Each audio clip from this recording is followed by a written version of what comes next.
Amos ଅଧ୍ୟାୟ 6। ନାନା ପ୍ରଧାନ ଗୋଷ୍ଠୀ ମଧ୍ୟରେ ପ୍ରସିଦ୍ଧ ଯେଉଁମାନଙ୍କ ନିକଟକୁ ଇସ୍ରାଏଲ ବଂଶ ଆସନ୍ତି, ଏପରି ଯେ ସିଓନସ୍ଥ ସୁଖରେ ଥିବା ଲୋକମାନେ ଓ ସମରିଆ ପର୍ବତସ୍ଥ ନିରାପଦରେ ଥିବା ଲୋକମାନେ, ସେମାନେ ସନ୍ତାପର ପାତ୍ର। ତୁମ୍ଭେମାନେ କଲୋନିକି ଯାଇ ଦେଖ ଓ ସେ ସ୍ଥାନରୁ ତୁମେମାନେ ବଡ଼ ହମାତକୁ ଯାଅ। ତହିଁ ଉତ୍ତାରେ ପଲେଷ୍ଟିୟମାନଙ୍କର ଗାଥ ନଗରକୁ ଯାଅ। ସେ ସବୁ କି ଏହି ଦୁଇ ରାଜ୍ୟ ଅପେକ୍ଷା ଉତ୍ତମ? ଅବା ସେମାନଙ୍କର ସୀମା କି ତୁମ୍ଭମାନଙ୍କର ସୀମା ଅପେକ୍ଷା ବଡ଼? ଏହି ଲୋକମାନେ ଅମଙ୍ଗଳର ଦିନକୁ ଦୂରରେ ରଖୁଅଛନ୍ତି ଓ ଦୌରାତ୍ମ୍ୟର ଆସନକୁ ନିକଟବର୍ତ୍ତୀ କରାଉଅଛନ୍ତି।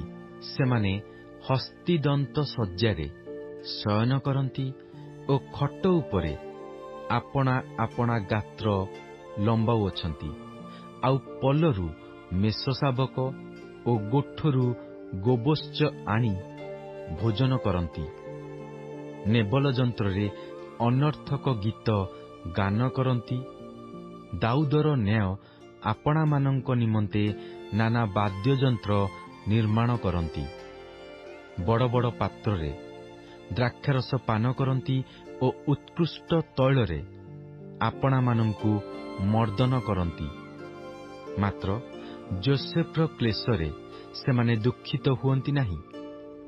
ଏଥିପାଇଁ ସେମାନେ ଏବେ ପ୍ରଥମ ନିର୍ବାସିତ ଲୋକମାନଙ୍କ ସହିତ ନିର୍ବାସିତ ହେବେ ଓ ଗାତ୍ର ଲମ୍ବକାରୀମାନଙ୍କର ହର୍ଷନାଦ ଲୁପ୍ତ ହେବ।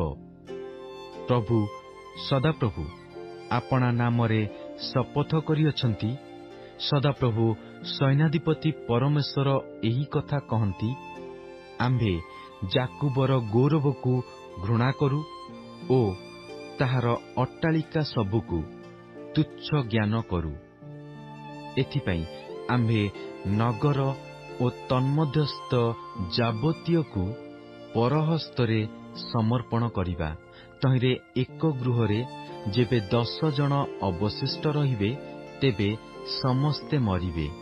ପୁଣି ଗୃହ ମଧ୍ୟରୁ ଅସ୍ଥି ସକଳ ବାହାର କରି ଆଣିବା ପାଇଁ କୌଣସି ଲୋକର ପିତୃବ୍ୟ ଶବଦାହକାରୀ ତାହାକୁ ଉଠାଇଲା ଉତ୍ତାରେ ଗୃହର ଅନ୍ତରସ୍ଥ ଲୋକକୁ ପଚାରିବ, ଏବେ ହେଁ ତୁମ୍ଭର କି ଆଉ କିଏ ଅଛି?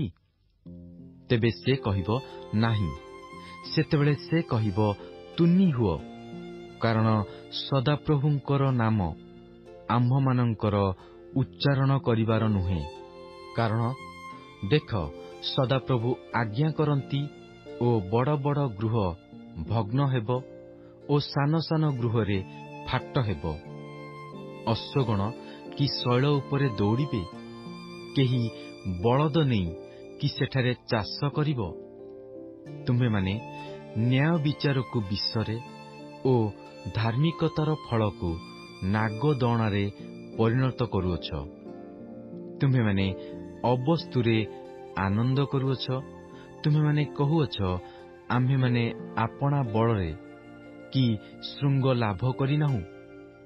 ଏହେତୁ ଦେଖ, ହେ ଇସ୍ରାଏଲ ବଂଶ, ସଦାପ୍ରଭୁ ସୈନ୍ୟାଧିପତି ପରମେଶ୍ୱର କହନ୍ତି, ଆମ୍ଭେ ତୁମ୍ଭମାନଙ୍କ ବିରୁଦ୍ଧରେ ଏକ ଗୋଷ୍ଠୀ କି ଉଠାଇବା।